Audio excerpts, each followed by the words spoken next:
My definition of core is expanded a little bit from the traditional of just the abs. For runners, I want to include the hips, the abductors, and then of course the adductors on the inside of the thigh. When those areas are strengthened, it will absolutely change who you are as an athlete, as a runner.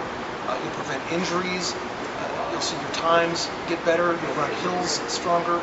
You run with your whole body. Running is not just with the legs. So if the rest of the body is weak and not conditioned, then where the legs come in and attach, there's no support there. So the legs won't go, you won't be biomechanically sound. Sideline leg lifts are my absolute #1 gotta-do exercise for runners. The only problem with them is they really hurt, as Pam will attest to. 3 positions, basic positions in a sideline leg lift, a lot of variations possible. I'll kind of go through a couple of those here real quick. So we have the front, the middle, and the back position, which correspond to your walking or running stride. So we'll strengthen the abductor muscles in each of those 3 positions. So in the front, keep the toes slightly lower than the heel, lift the leg up about 35 degrees, and then come down slowly. The eccentric load is very important. So up, down, slowly. Up, down, slowly. Moving to the back position, which is the more difficult position for most people. Keep yourself straight up and down, the leg behind, up, and then down slowly. Up, down, slowly. Some of the variations, you can do circles, changing directions. You can do pulsing. The standard crunch is one of the most important exercises that anyone can do, not just a runner. We need to strengthen the abs. We have to have strong abs for every sport, every activity, even sitting at your desk. So the basic crunch, hands behind the head. Do not pull on your head or neck. You're simply supporting the weight of your head in your hands.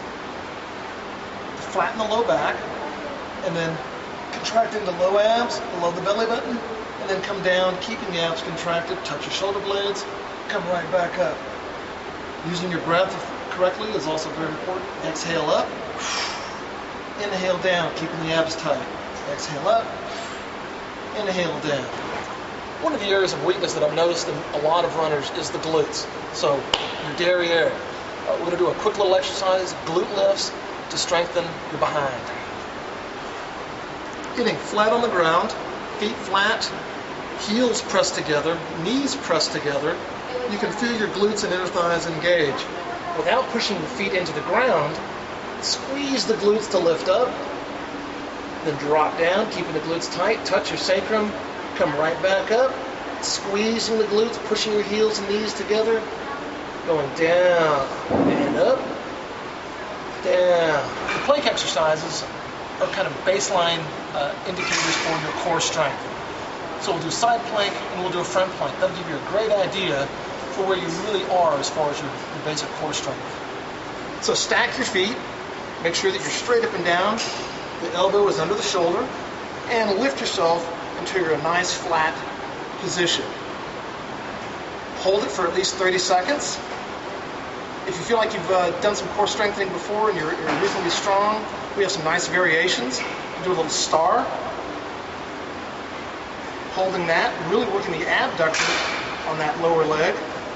And we can do some up and downs. Touching the hip, coming right back up. We're really working the obliques, serratus anterior, and some of the abdominals doing planks. And then we can go right into a front plank. Your body's in a nice flat position. Your elbows are under your shoulders. You're keeping your hips tucked so that your back stays nice and flat. There should be no strain in the low back. All of the work should be done with the shoulders and with the abs. Some nice variations.